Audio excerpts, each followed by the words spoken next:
Nous verrons dans cette capsule vidéo comment la Première Guerre mondiale a transformé l'Europe. Ces transformations sont politiques et territoriales.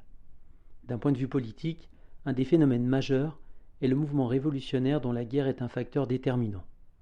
La Russie fait face à des pénuries, la population manifeste et réclame la paix et du pain. Une révolution en février pousse l'empereur de Russie, le tsar Nicolas II, à abdiquer, c'est-à-dire à renoncer à son trône. Le nouveau gouvernement poursuit la guerre et la situation ne s'améliore pas. En octobre, Lénine, chef des bolcheviks, accède au pouvoir et établit un régime communiste. C'est la révolution d'octobre. La Russie quitte la guerre en 1918, mais est confrontée à une guerre civile.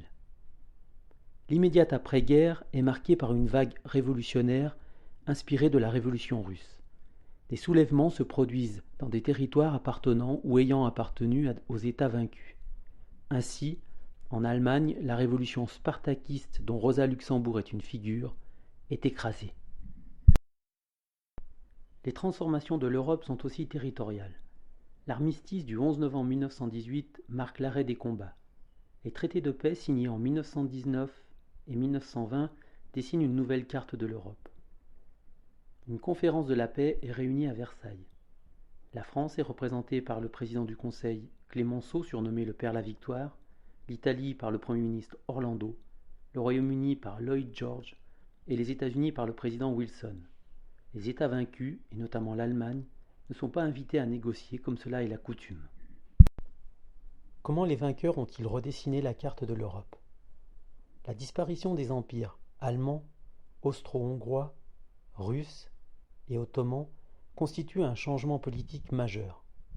La création de nouveaux États cherche à s'inspirer du principe des nationalités et à répondre à la volonté de former des États-nations, autrement dit à accorder un État à un peuple.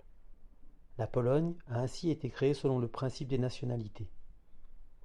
Les traités de paix et la nouvelle carte de l'Europe donnent naissance à des tensions. L'Allemagne se sent humiliée par le diktat ou paix dictée de Versailles qui la déclare seule responsable de la guerre et l'oblige à payer des réparations. Son territoire est coupé en deux par la Pologne et sa puissance militaire est réduite.